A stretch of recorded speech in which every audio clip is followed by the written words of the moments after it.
Buenas noches, hermanos. Vamos a comenzar nuestra sesión de hoy. Vamos a iniciar hoy este curso sobre la introducción general a la Sagrada Escritura. Ya hemos dado, ¿verdad?, algunos cursos de los dones del Espíritu Santo, ¿verdad?, que fue el último que vimos. Ahora vamos a empezar este curso que va a ser amplio, ¿verdad?, porque la idea es que tengamos la noción general de lo que es precisamente la Sagrada Escritura, ¿no? En qué consiste cada uno de los libros que van apareciendo justamente a lo largo de las Sagradas Escrituras. Y entonces no es que vayamos a analizar todos los libros, ¿verdad? No, pues eso nunca acabaríamos. Más bien vamos a ir diciendo las ideas generales de cada texto y a lo mejor sí analizaremos algunos pasajes claves de algunos textos, sobre todo los más importantes, para poder comprender, para poder adentrarnos precisamente en lo que son las Sagradas Escrituras. Entonces, pues el día de hoy vamos a comenzar en primer lugar hablando de qué es la Biblia, ¿no?, en general, ¿no?, la introducción básica. La palabra Biblia, ¿verdad?, pues es una palabra griega, ¿verdad?, ta biblia, que quiere decir los libros, ¿no? Bueno, ta biblia en singular, to biblión en plural, que significan los libros. Por lo tanto, la Biblia en el fondo, ¿qué es? Pues son libros. La palabra Biblia quiere decir libros, porque en el fondo, aunque la Biblia sí es un solo libro, pero está compuesto de diferentes libros, ¿verdad? Está compuesto de diferentes obras que se fueron escribiendo a lo largo de mucho tiempo, ¿verdad?, muchos siglos.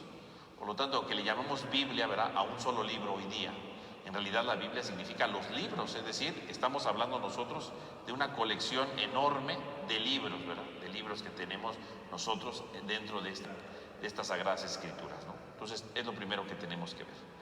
Y por supuesto, cuando hablamos de la Biblia, pues estamos hablando de la palabra de Dios. Estos libros que están aquí son la palabra de Dios.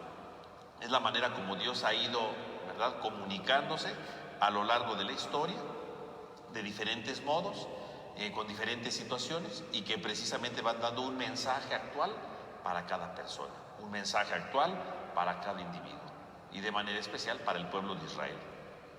Por lo tanto, podríamos decir que cuando uno estudia las Sagradas Escrituras, lo estudia por dos motivos. Uno, para conocer acerca de Dios.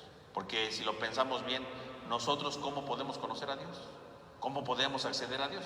¿Quiénes somos nosotros para acceder a Dios? Pues nosotros no podemos. En nuestras capacidades no está que yo pueda llegar a Dios.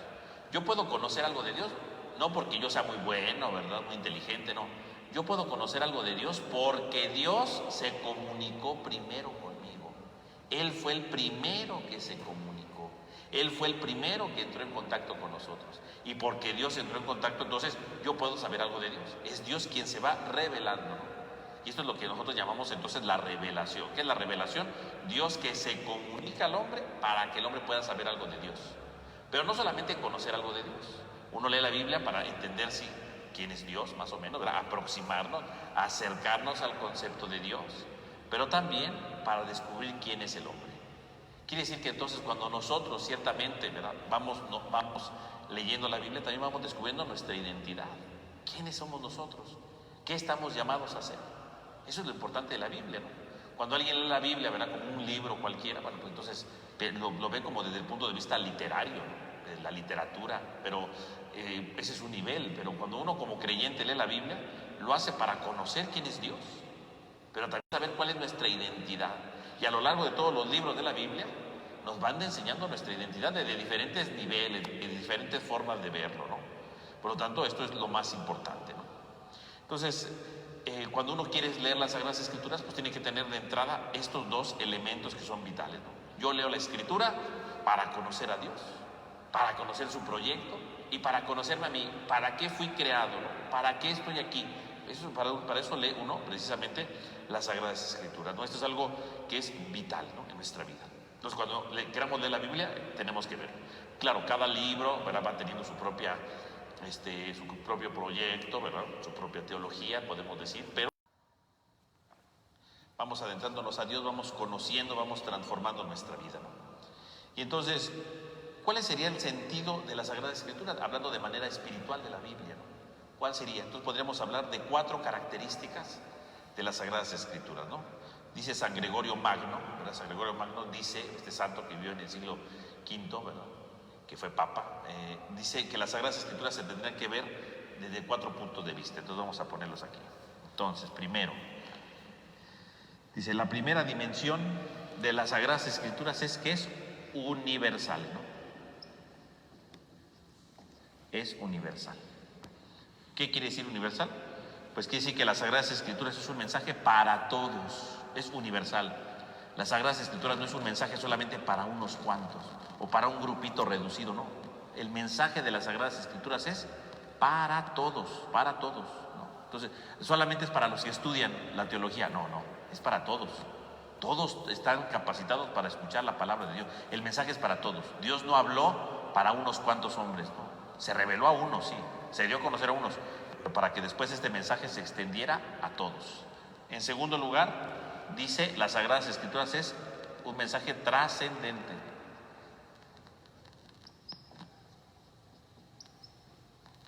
Trascendente, ¿qué quiere decir?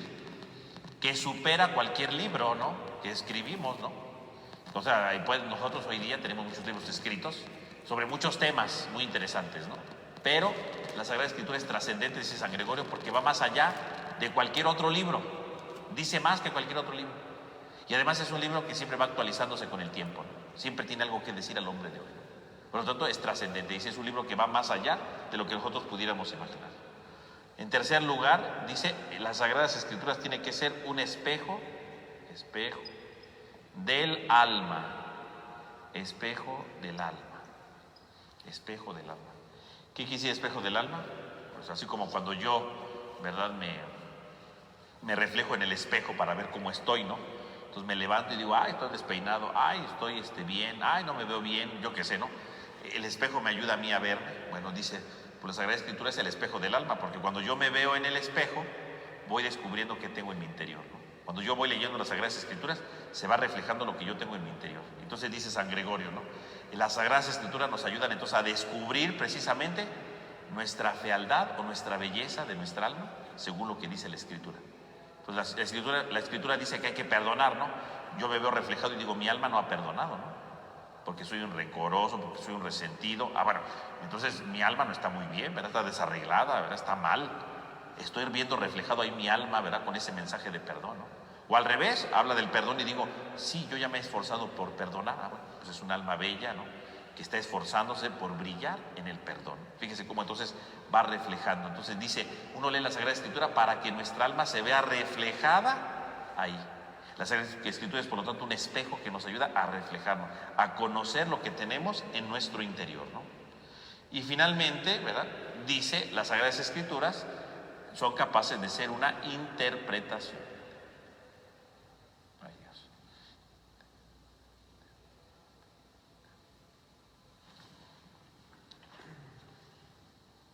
Es que aquí no. Interpretación. ¿Qué quiere decir eso de interpretación? Interpretación quiere decir que entonces, a lo largo de la Escritura, yo puedo tener diferentes maneras de interpretar la Sagrada Escritura. La Sagrada Escritura no se interpreta solamente de una manera. Hay diferentes maneras de interpretarlo, porque el mensaje de las Sagradas Escrituras es siempre actual. No es que se interprete siempre de la misma manera, ¿no? Porque el día que se escribió la Sagrada Escritura, los textos decían algo a los hombres de aquel tiempo, ¿no? Pero hoy día sigue siendo actual, ¿no? Y puedo interpretarlo y puedo ver una aplicación moral, puedo verlo desde una interpretación, ¿verdad?, alegórica, ¿verdad?, descubrir algo más profundo, puedo ver algún elemento histórico, es decir, yo puedo verlo de diferentes maneras. La Sagrada Escritura no se interpreta solo de una manera, sino que nunca se agota, porque siempre va siendo actual, siempre va teniendo elementos para seguir adelante. Entonces, fíjense cómo, entonces, estas son las características básicas según San Gregorio Magno, ¿verdad?, este Papa, ¿verdad? Entonces nos va diciendo que es universal porque es un mensaje para todos, es trascendente porque este libro supera cualquier otro libro de este mundo, ¿verdad?, porque ahí está la palabra de Dios, no es la palabra de un hombre cualquiera, es de la palabra de Dios. Es el espejo del alma porque cada vez que la leemos nos ayuda a ver cómo vamos en nuestro interior y lo podemos interpretar de diferentes maneras a lo largo del tiempo, porque siempre hay algo que decir en medio de nuestra vida, ¿no? Entonces eso podríamos decir nosotros a grosso modo, ¿verdad?, de las características de la Biblia según San Gregorio, claro, según San Gregorio. Y obviamente pues la Biblia pues es un libro, decimos, en la que Dios habla, y entonces decimos que es un libro que está inspirado por Dios. Es Dios quien lo ha inspirado, es Dios quien va guiando al hombre para esto. Pero cuando Dios inspira, y esto es muy importante cuando queremos acercarnos a la Biblia, cuando Dios inspira, va inspirando al hombre pero desde su cultura, ¿no? Desde su realidad. No inspira al hombre rompiendo, ¿verdad?, con su cultura. Dios va inspirando cosas, pero con su propia situación, con su propia realidad que él va viviendo todos los días, ¿no? Entonces, si el hombre, ¿verdad?, en aquel día pensaba que la tierra era plana, pues la Biblia dice que la tierra es plana, claro. ¿Por qué? Porque eso es lo que el hombre creía en ese momento, ¿no? No le va a decir Dios, la tierra es redonda. Pues el hombre va a decir, ¿pero por qué? No lo va a entender. Y el mensaje que le dé a los demás no lo van a entender, van a decir, esto está mal, ¿no? O sea, es según la cultura, ¿no? Según lo que van pensando. Y además, cuando Dios va revelándose, como decíamos, para conocer a Dios y para que el hombre se conozca a sí mismo, de lo que es capaz y de lo que está llamado a hacer. Que si la tierra, que si las cosas, bueno, esas cosas, bueno, eso no sirve para la salvación, ¿no? Eso no, o sea, la cultura del hombre está inmersa en la Biblia, claro, porque es lo que el hombre vive continuamente y ahí es donde Dios habla, pero obviamente lo importante del mensaje no es la cultura del hombre, sino el mensaje para mí y lo que Dios quiere para mí. Eso es lo importante. Todo lo demás son agregados, ¿no? Así como San Pablo, luego hay una carta, ¿verdad?, y donde dice, hey, ahí te encargo el abrigo que dejé. Bueno, pues eso son cosas que, bueno, San Pablo en una carta escribió, ahí va todo el mensaje, que se le olvidó el abrigo. Bueno, pues obviamente aprovechó la carta para pedir el abrigo, ¿no? Pero eso no tiene nada que ver, ¿no? Son cosas de la vida. Dentro de las Sagradas Escrituras vienen cosas propias de la cotidiana de la vida, de repente, ¿verdad?, esporádicamente aparecen cosas de su cultura, de su tiempo. Bueno, así son, ¿no? Hay que comprenderlo, ¿no? Hay que entenderlo. Pero lo importante es ver más allá de esto y la verdad de salvación que trae de fondo, ¿no? Porque eso es lo importante. Ahora bien, ustedes, ¿verdad?, ya han leído su Biblia, ¿verdad?, se han dado cuenta de los elementos que van viendo ahí, ¿verdad? Y entonces cuando uno tiene la Biblia, ¿verdad?, pues va viendo precisamente de entrada, no sé, ustedes ahí, abren su Biblia, ustedes van viendo que hay unos números grandes y unos números pequeñitos ahí, ¿verdad? Unos números grandes y unos números pequeñitos. Y esos números grandes y unos números pequeñitos, ¿qué son?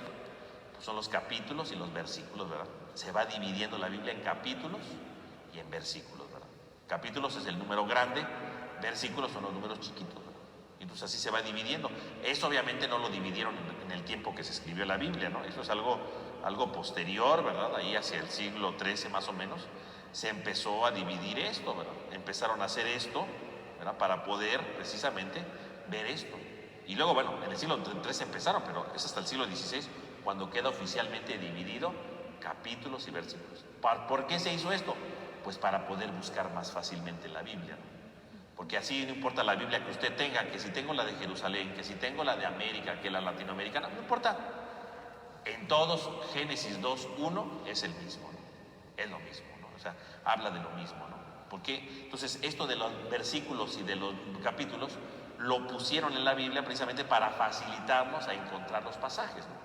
Esto es algo, ¿verdad?, más moderno, que no nos ayuda para poder encontrar los pasajes, pero obviamente cuando se escribió la Biblia, ¿verdad?, se empezó a escribirse, ¿verdad?, en el siglo XX a.C., bueno, no existían los capítulos y versículos. Eso es una cosa más moderna que surge dentro del ambiente de la Iglesia Católica y que sirve precisamente para poder dar orden y para poder buscar los textos. Es algo que nos ayuda a nosotros, ¿no? Es algo que nos ayuda a nosotros para poder profundizar esto. Y poco a poco, no creo que de un día para otro aparecieron, ¿no? Como decíamos, en el siglo XIII empiezan y hasta el siglo XVI empieza a tener forma como hoy día la tenemos, ¿no? Y así usted puede buscar en su Biblia esto, ¿no? Pues, tal pasaje está en tal capítulo, tal versículo. Bueno, usted lo puede encontrar en cualquier Biblia, viene ahí, ¿no? Cambia la traducción, claro, pero cualquier Biblia viene. Y también si ustedes se dan cuenta en sus Biblias, ¿verdad?, en sus Biblias ustedes se dan cuenta, ¿verdad? Bueno, ahí no se va a ver, pero si ustedes usen la imaginación, ¿verdad?, ahí vaya usted usando la imaginación. Y entonces, si ustedes ven su Biblia, siempre hay unos numeritos aquí al lado, ¿verdad? Hay algunos numeritos aquí al lado y unas notitas acá abajo, ¿verdad? Estos numeritos son citas bíblicas que nos van hablando precisamente de pasajes parecidos a lo que está hablando el texto, ¿no? Y esto de aquí abajo es como un comentario de los textos bíblicos, ¿no? Entonces ya dice el versículo 3, bueno, quiso decir esto el autor, quiso explicar esto el autor, es decir, lo que trata de decirnos, ¿verdad?, la misma Biblia nos va dando pistas para poder entender algunas ideas, no todo, pero algunas ideas. Entonces usted dice, a ver, ya leí este pasaje, aquí al ladito vienen otras citas donde se habla del mismo tema, entonces puede ayudarle para profundizar en los temas de aquí la pasaje. Y acá abajo viene la explicación de todo esto. Pues, ¿qué quiere decir? Que a veces las mismas Biblias nos van dando explicaciones que nos permiten acercarnos más a lo que es la palabra de Dios. O sea que su misma Biblia ya es una ayuda, es un apoyo para poder entender algunas cosas, ¿verdad? Porque a veces uno lee la Biblia y no tiene idea de muchas cosas. Bueno, la misma Biblia ya tiene algunas pistas para seguir, ¿no? Incluso antes de que empiece cada libro de la Biblia, viene a veces una introducción y ahí le dicen cuándo se escribió, por qué se escribió. O sea, la misma Biblia ya da algunas pautas para poder entender mejor precisamente la palabra de Dios. O sea, sus Biblias ayudan. Claro, depende de qué Biblia, ¿verdad? Cuando uno escoge una Biblia pequeñita, digo, está más o menos grande, ¿no? Pues viene menos información porque el tamaño es más chiquito. O cuando uno escoge una Biblia de letra grande, pues también viene menos información porque le dan más prioridad a la letra que a la información. Entonces, bueno, pero usted tiene diferentes Biblias, ¿verdad? Decíamos la Biblia latinoamericana, la Biblia de América, la Biblia de Jerusalén, ¿verdad? Hay varias Biblias.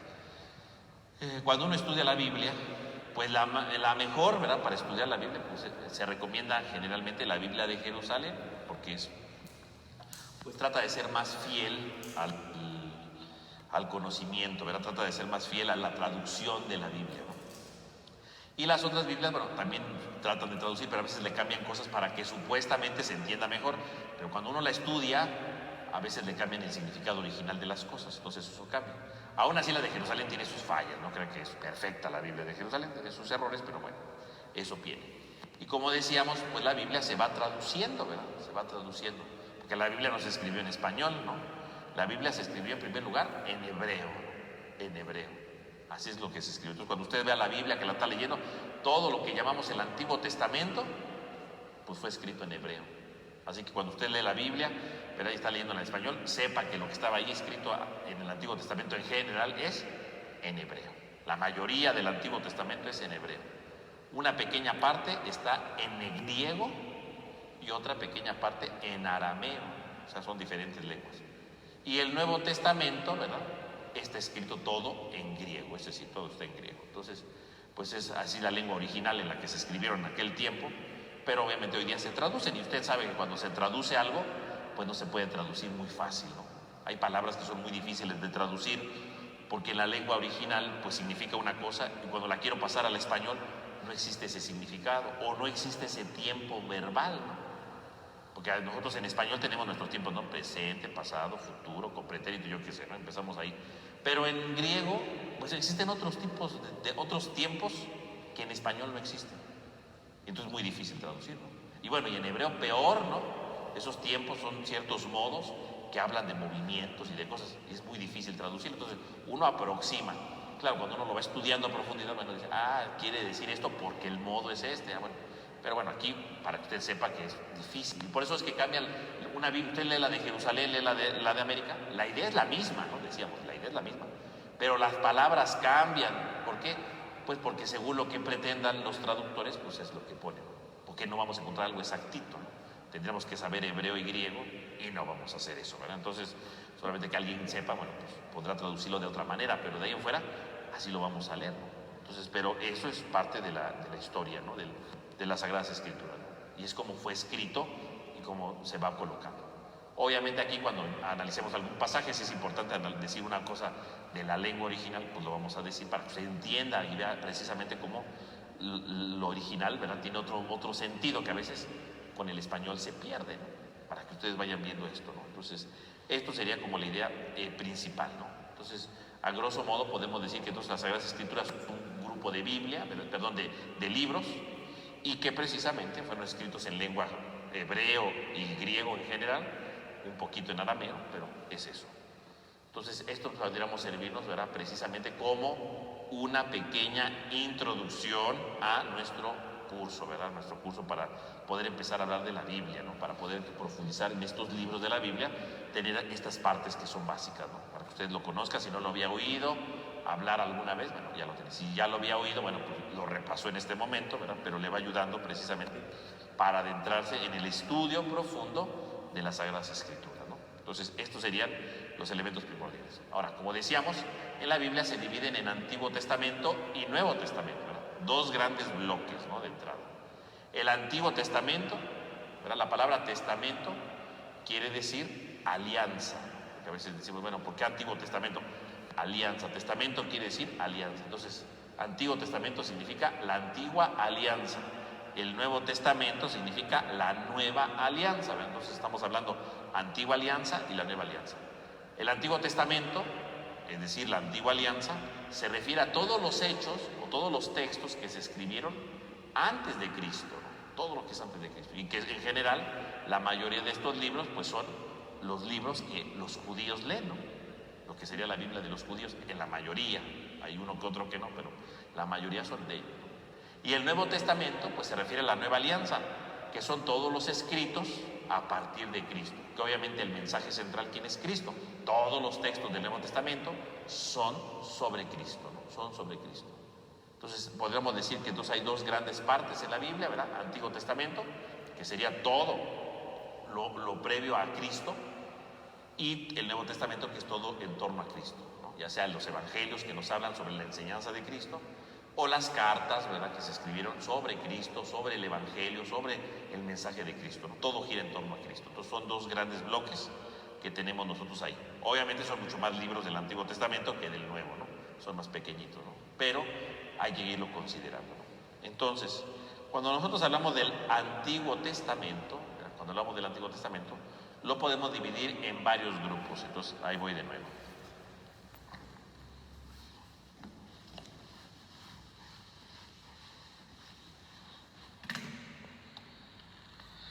Entonces, en el Antiguo Testamento, los primeros 5 libros de la Biblia, que son los más importantes para los judíos, ¿verdad?, es lo que nosotros llamamos como Pentateuco.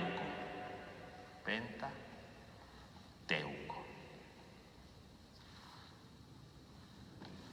Aparte tenemos los llamados libros históricos, así se ha llamado hoy día, ¿no? Los libros proféticos,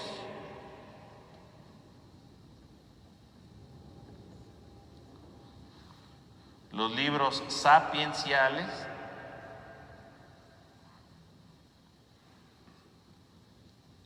y por supuesto los salmos, ¿no?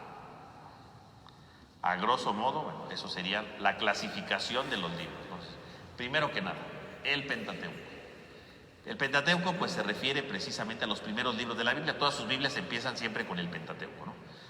Penta quiere decir 5 en griego, ¿no? 5.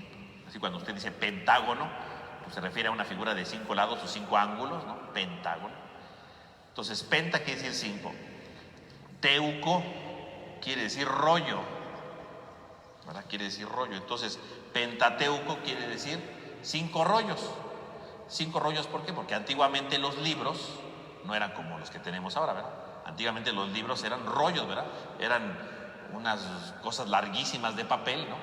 ¿Verdad? Y entonces los iban enrollando, ¿no? Entonces así eran los libros antiguamente, ¿verdad? Unos rollazos ahí, era el papel todo enrollado, era así. Entonces Pentateuco quiere decir los 5 rollos, que hoy día lo traduciríamos, bueno, como 5 libros, los 5 rollos, 5 libros. Por lo tanto, el Pentateuco son los 5 libros primeros de la Biblia, ¿no? Que son el Génesis, el Éxodo, el Levítico, el libro de Números y el Deuteronomio, ¿no? Los 5 primeros libros de la Biblia. Y son los más importantes del Antiguo Testamento, porque en estos libros son los llamados libros de la ley, así se les ha llamado, ¿no? Los libros de la ley, porque ahí está marcado la ley de Dios, la gran enseñanza de Dios, ¿no? Entonces son los libros más importantes de todos. Todos los judíos, ¿verdad?, leen siempre esos libros, tenían que aprenderlo de memoria, eran importantísimos esos libros. Y obviamente complementa con otros textos, ¿verdad? Los libros históricos. ¿Qué son los libros históricos? Bueno, pues los libros históricos son todos los libros que van narrando, en cierto sentido, la historia del pueblo de Israel o algunos personajes de Israel, ¿no? Y entonces pues ahí tenemos, por ejemplo, entre los libros históricos, pues el libro de Josué, el libro de Jueces, el libro de Samuel, ¿verdad?, los libros de Samuel, los libros de Reyes, los libros de Crónicas, el libro de Esdras, ¿verdad?, de Nehemías, de los Macabeos, ¿no?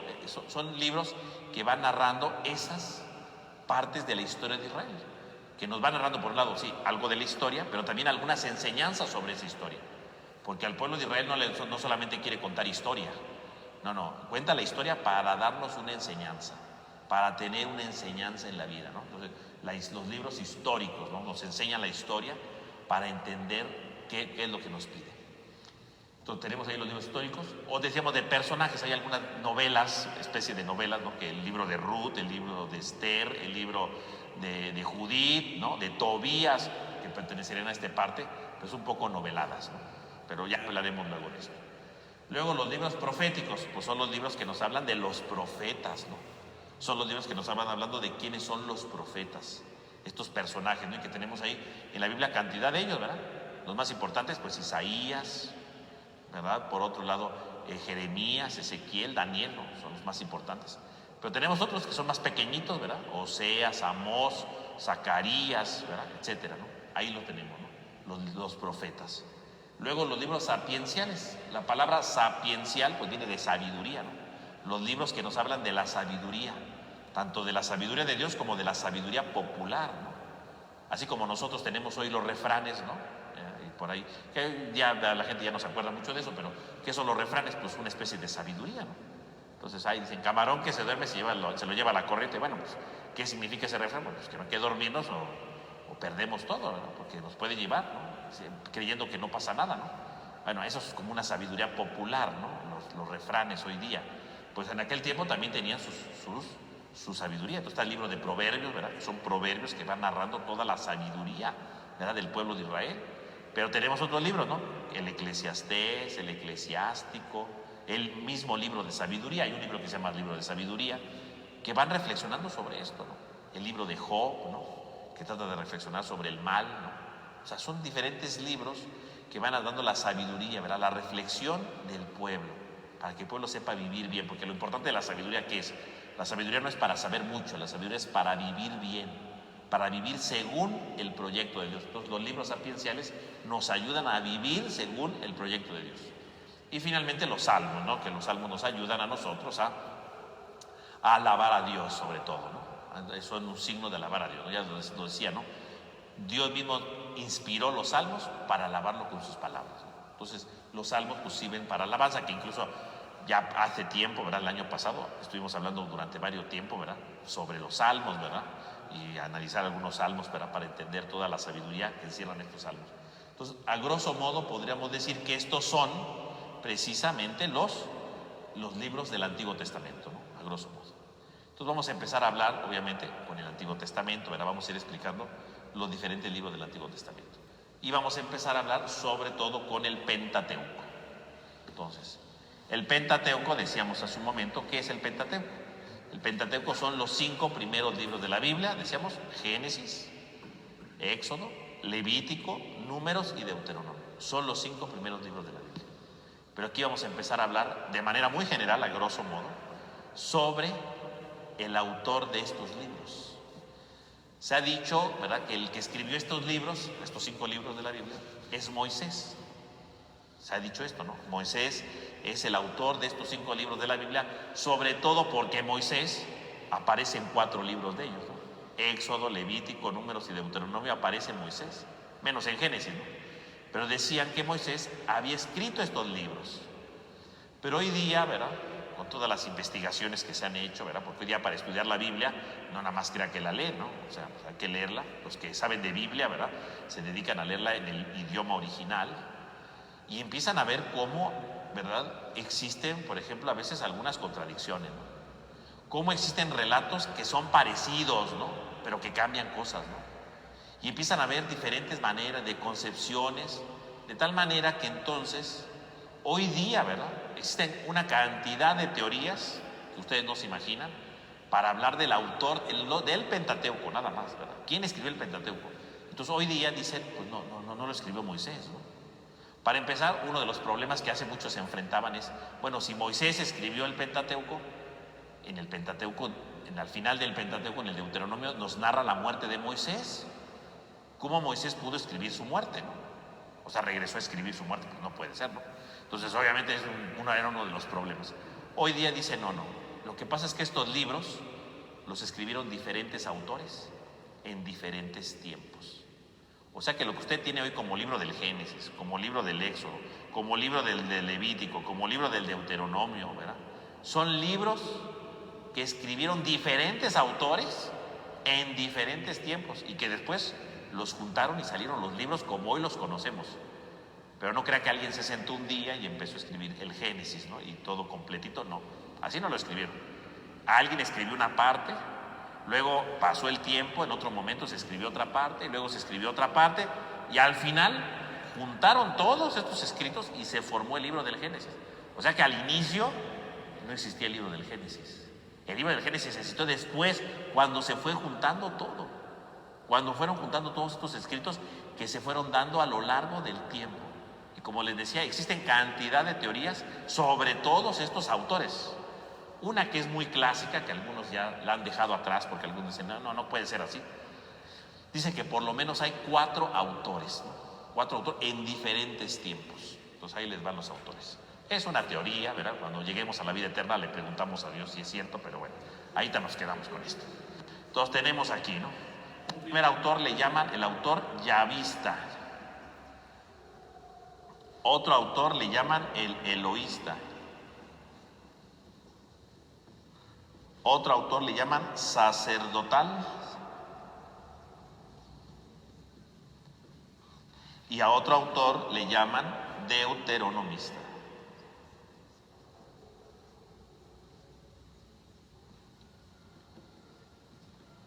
Por lo menos estos 4 autores. 4 autores, me refiero no que sean 4 personas, sino 4 grupos de personas que fueron escribiendo estos textos a lo largo del tiempo. El yavista, que lo representan con la letra J. El eloísta, que lo representan con la letra E. El sacerdotal, que lo representan con la letra P. Y el deuteronomista, que lo representan con la letra D. Y bueno, yavista, pues J, ¿no? Porque se escribe luego, ¿verdad? En otros idiomas con la J. Eloísta, pues porque empieza con E. Deuteronomista con la D, porque empieza con D. Sacerdotal, usted va a decir, ¿y por qué sacerdotal con P? ¿Qué tiene que ver ahí la P? Pues porque el que puso esta teoría era alemán, y en alemán sacerdote se dice priest, igual que en inglés, ¿no? Entonces, por eso le ponen la P, ¿no? Entonces, bueno, pues ahí gana el idioma, ¿no? Entonces, por esa razón es la P. Entonces tenemos estos 4 autores, que autores entre comillas, ¿no? 4 escuelas que escribieron en diferentes tiempos. Entonces aquí brevemente, ¿verdad? No voy aquí a dar un rollo sobre todo esto porque esto sería algo exhaustivo y no se trata de esto este curso, pero de manera general, ¿quién fue el yavista? ¿Cuándo escribió este? Este es el más antiguo de todos. Este se escribió más o menos, se aproxima, ¿verdad? En la época como de rey David, el rey Salomón, más o menos. Algunos lo sitúan un poco más tardío. Pero sería más o menos en este tiempo cuando empezaron precisamente a escribir los textos. Se supondría que ya el pueblo de Israel ya está consolidado, porque acuérdense que el pueblo de Israel salió de Egipto. Cuando llegan ahí, ¿verdad?, a la tierra prometida, tienen que conquistarla, y eran diferentes tribus, ¿verdad? Por lo menos eran 12 tribus, y empezaron ahí, ¿verdad?, a enfrentarse, ¿verdad? Y bueno, con el paso del tiempo se fueron uniendo. Y entonces, obviamente, cuando se fueron uniendo, dijeron, bueno, pues necesitamos no solamente estar unidos políticamente, tenemos que estar unidos desde nuestras ideas. Y entonces empiezan a ver, ¿verdad?, una serie de recolección, ¿verdad? Se van recolectando las diferentes tradiciones, ¿verdad?, de cada tribu, ¿verdad? Porque había 12 tribus. Y entonces cada tribu, ¿verdad?, van recolectando las tradiciones. Y entonces todas estas tradiciones se van juntando, ¿verdad? Y este primer documento es al que llamamos yavista, que eso pues no lo tenemos en físico, ¿verdad? Hoy día lo llamamos así, ¿no? Entonces se van juntando para ver cómo todas las tradiciones se juntan en uno solo y se van uniendo con un personaje que es Abraham. Abraham, que durante estos días hemos estado leyendo en la misa, ¿no? Abraham, que es con el que empieza todo. Y todas las tribus hablaban de Abraham en cierto sentido, ¿no? Entonces cada quien tenía sus tradiciones, cada quien tenía sus leyendas, cada quien tenía su modo de ver, se van uniendo y se va formando el primer texto, que es el yavista. Más adelante, ¿verdad? Más adelante, el pueblo de Israel se separa en 2 partes, ¿no? ¿Verdad? Porque después de que se muere Salomón, su hijo era de lo peor. Bueno, Salomón no era tampoco un santo, ¿verdad? Entonces era medio malo. Ya algún día hablaremos de Salomón, ¿verdad? Y entonces se divide en 2 el imperio de Israel, el reino del norte, el reino del sur. Y entonces en el reino del sur se queda el texto yavista y el reino del norte no tenía nada. Entonces otra vez vuelven a juntar sus tradiciones y entonces le empiezan a poner el texto eloísta. Le llaman eloísta, porque yavista, ¿y por qué le pusieron el nombre de yavista? Pues porque en general a Dios se le llama el nombre de Yahvé, ¿no? Yahvé. Y a este se le puso el nombre de eloísta porque en los textos a Dios se le llama con el nombre de Elohim, ¿no? Elohim, que ahí aparece en la Biblia. Bueno, depende de su traducción, porque luego algunas traducciones quieren suavizar tanto que le quitan ese nombre, pero es el nombre Elohim. Y entonces el reino del norte tenía su eloísta, el reino del sur tenía el yavista, ¿no? Dos tradiciones. Pasa el tiempo, ¿verdad? Y luego el pueblo de Israel termina en Babilonia, ¿no? En Babilonia, y ahí estaban en Babilonia. Y ahí en Babilonia, ¿verdad? Pues estaban ahí lejos de su tierra, ¿verdad? Sin su patria, sin su templo, estaban perdiendo la fe los jóvenes, ¿verdad? Porque decían, pues en una tierra extranjera con otros dioses, bueno, perdían la fe. Y entonces hay otro autor, otro grupo de autores, al parecer eran sacerdotes, que empiezan a hacer un nuevo escrito para catequizar, para iluminar a los jóvenes, para que no pierdan la fe. Y entonces es cuando se escribe el llamado escrito sacerdotal, ¿verdad? Y por ejemplo el capítulo 1 del Génesis, el de la creación de los 7 días, es de este tiempo, ¿no? Cuando estaban en el destierro de Babilonia. Ahí estaban en el destierro de Babilonia. Y ahí es donde se escribe el sacerdotal, ¿no? Y ahí se va juntando, ¿no? Y por otro lado tenemos la tradición deuteronomista. ¿Esta cuándo se escribió? Ahí, bueno, hay una leyenda, ¿verdad? Hay una leyenda que antes del destierro de Babilonia había habido un grupo de personas que habían escrito una nueva escritura, ¿verdad? Unos nuevos escritos, y que los habían escondido en el templo y que luego salieron. Y que sobre todo después del destierro se hicieron muy famosos, ¿no? ¿Verdad? Y entonces empiezan a surgir. ¿Por qué se llama deuteronomista? Deutero, ¿verdad? La palabra deutero en griego quiere decir segundo, y nomos quiere decir ley, la segunda ley. Es decir, descubrieron que había una segunda ley, así como la ley del libro del Éxodo, ¿no? Donde estaba los 10 mandamientos y todas las leyes que había ahí, ¿verdad? Luego Levítico. Bueno, el deuteronomista sería otro tipo de ley, una nueva ley, por eso le pusieron deuteronomista. Bueno, a nosotros le pusimos así, los judíos, ¿no? ¿Verdad? A nosotros le hemos puesto así, una segunda ley, pero propiamente sería otro escrito paralelo al sacerdotal, ¿no? Que mientras el sacerdotal se preocupaba mucho por cumplir ciertas reglas, el deuteronomista se preocupaba más por vivir el amor, ¿no? Por vivir la fraternidad. Entonces son como dos escritos paralelos que van complementándose. Algunos dicen que esto es antes del destierro que empezaron, pero después del destierro, cuando regresan de nuevo a la tierra prometida, después de que regresan de Babilonia, sigue la redacción de estos textos. Y obviamente después de que llegan de la tierra prometida, se supone, ¿verdad? Es una hipótesis también, que hay un sacerdote que se llama Esdras, que en la Biblia, si ustedes lo buscan, existe el libro de Esdras, en donde Esdras lo que va a hacer es juntar, agarrar todos estos textos, todas las tradiciones, las empezaron a acomodar y quedó lo que hoy llamamos libro de Génesis, libro de Éxodo, libro de Levítico, libro de Números, libro de Deuteronomio. Las acomodaron y así quedaron como hoy las tenemos, conjuntando todas las tradiciones y acomodándolas como a ellos en aquel momento les pareció mejor. A lo mejor hoy diríamos, no hubieran puesto esto. Bueno, hoy podemos decir muchas cosas, pero en aquel tiempo ellos vieron la necesidad y a partir de ahí quedó la ley. Y entonces era un libro intocable ya nadie podía ni agregar ni quitarle, así se quedó. Y a partir de ahí entonces tenemos esto que sería el Pentateuco, ¿no? Entonces el Pentateuco pues son los 5 primeros libros de la Biblia, pero en realidad estos 5 primeros libros de la Biblia, como lo tenemos hoy, en realidad en el origen pues no eran esos 5 libros, eran diferentes tradiciones que hablaban de muchas cosas y que hasta después, ¿verdad? Al parecer con Esdras, es una teoría, ¿no? Hay otras teorías, ¿no? Con este sacerdote se juntaron y se formaron los 5 libros. Ahí se formaron los 5, acomodaron las tradiciones y se formaron los 5 libros. ¿Verdad? Así decidieron acomodar, dijeron, a ver, un libro, el Génesis, ¿verdad? Bueno, nosotros le llamamos Génesis, ¿verdad? Para los orígenes, ¿no? ¿Verdad? Entonces, los relatos de la creación, los patriarcas, que es el origen. El Éxodo, ¿no? Para narrarnos cómo el pueblo salió de Egipto. El Levítico, donde juntaron todo lo que hablaba de leyes. Ahí está el libro de Levítico, muchas leyes, ¿no? Muy importantes. El libro de Números, hablan de otras tradiciones sobre el pueblo de Dios en el desierto, entonces empiezan a ponerlas ahí. Y luego el Deuteronomio, que sobre todo el Deuteronomio es de la tradición deuteronomista, donde vuelve a narrar la situación del pueblo en el desierto con una nueva dimensión, ¿no? Y entonces ahí lo tenemos. Y lo van acomodando así. O sea, quiere decir que agarraban de cada pedazo. Y entonces obviamente, usted puede decir, voy leyendo el Génesis y puede encontrarse con un pasaje del sacerdotal, le da la vuelta y hay un pasaje yavista, le da la vuelta y hay algo eloísta. O sea, está todo revuelto, porque así lo acomodaron ellos. Ellos consideraron que era el mejor orden y así lo dejaron. Claro, usted no se preocupe, usted no necesita saber cuál es yavista, cuál es sacerdotal, no pasa nada, ¿no? O sea, yo nada más se lo digo para que usted se dé cuenta lo complejo que es entender la Sagrada Escritura, ¿no? Porque además, si es un texto del yavista, pues es una época pues muy antigua, ¿no? Estamos hablando de siglos atrás. Si es uno del sacerdotal, está hablando de la época del destierro, ¿no? Entonces, se puede entender mejor el pasaje si entendemos más o menos la tradición, ¿no? Por ejemplo, si usted lo ve claramente en el libro del Génesis, ¿no? Para no ir muy lejos, tiene usted dos relatos, lea su Biblia, ¿verdad? En el Génesis 1 habla de la creación del mundo en 7 días, ¿no? Y en el 7º día Dios descansó, y ahí se termina. Y luego en el capítulo 2 vuelve a hablar de la creación y vuelve a hablar que creó al hombre, que le puso, ¿verdad? Que lo agarró del polvo, que le insufló en sus narices, ¿verdad?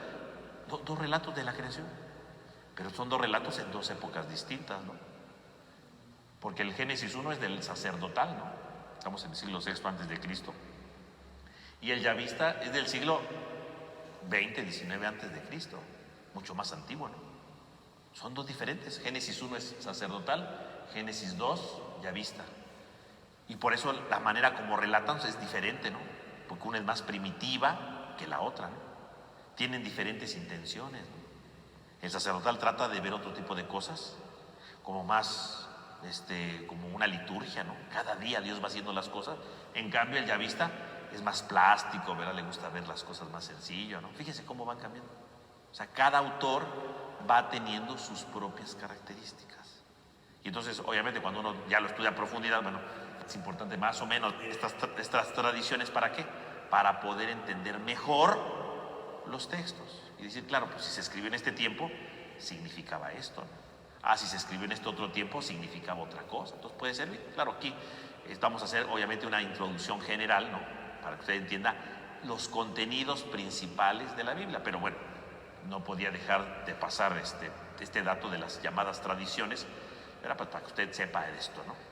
Si luego se le olvida, no pasa nada, puede ver el video y lo recuerda, ¿no? Pero eso no es para la salvación. Lo importante es precisamente que usted sepa qué complejo es un libro en la Biblia, ¿no? Porque uno ve la Biblia y dice, la Biblia, no, vea todo lo que hay detrás de eso, ¿no? Todas las investigaciones que hacen, todo lo que puede haber sido, los diferentes tiempos. O sea, es un libro complejo, que a veces pues nada más lo oímos, ya leí la Biblia, y perdemos de fondo todo lo que hay detrás, todo lo que tardó en construirse. Y lo más importante, que en todo esto Dios estaba inspirando su mensaje, porque aquí está la inspiración de Dios. Y cuando ellos acomodaron el libro, ahí estaba Dios inspirándolos. Dios ha estado en todo este proceso para darnos a conocer su mensaje de amor y de salvación. Pero todo un proceso. O sea, todo esto que les expliqué es muy rebuscado. A lo mejor van a decir, qué raro todo esto que dice el Padre. Bueno, es para que ustedes se den qué difícil es estudiar un texto de la Biblia. No nada más es leerlo y decir, ya entendí. No, hay muchas cosas detrás, ¿no? Y poderlo entender, ¿no? Y saber que por lo menos estos 5 libros de la Biblia que son tan importantes para los judíos, fíjese qué complejo todo el proceso. ¿Cuántos años, cuántos siglos se tardaron en escribirse para tenerlos como hoy los tenemos? Todo un proceso, toda una riqueza cultural, de tradiciones, de compartir cosas para llegar a esto, ¿no? Entonces todo un proceso, ¿no? Entonces yo lo que quiero con esto es precisamente introducirnos al Pentateuco, pero sabiendo todo un proceso que ha habido en la historia, ¿no? Para que ustedes se vayan dando cuenta, ¿no? Para que ustedes lo vayan aprendiendo, ¿no? Y no nada más digan, pues ya leímos, ¿no? Vean todo el proceso que hay, ¿no? Como les digo, no vamos a ir aquí diciendo, este pasaje es esto, no, porque no vamos a hacer un análisis minucioso, pero para que ustedes vean qué hay ahí, ¿no? Para que ustedes descubran el valor que hay detrás de todo esto, ¿no? Entonces, con esto, ¿verdad? Pues tendremos entonces estas ideas generales de lo que es la Sagrada Escritura, ¿verdad? Una introducción general y empezamos a hablar ya del Pentateuco. Cómo no hay un solo autor, sino diferentes autores, en diferentes tiempos, y que hoy los tenemos ya muy bonitos en nuestras Biblias, pero todo un gran proceso que el pueblo fue haciendo. Entonces, vean todo el valor, toda la cultura que hay, todo lo que encierra un texto de la Biblia, ¿no? Es esto, ¿no? Y entonces con eso tendremos ya un pequeño panorama de introducción para nuestro curso. Entonces, con esto terminaríamos hoy, ¿verdad? Nuestra charla de hoy. El día de hoy pues era como la introducción general a qué era la Biblia, ¿verdad? Una idea general de lo que es la Biblia y un poquito de lo que son estas tradiciones. Ya la próxima semana, Dios mediante, ¿verdad? Vamos a estudiar, vamos a empezar a hablar sobre el libro del Génesis, que es el primer libro de la Biblia. Vamos a explicar su estructura. El autor, bueno, pues ya dijimos son 4, por lo menos son 4, ¿no?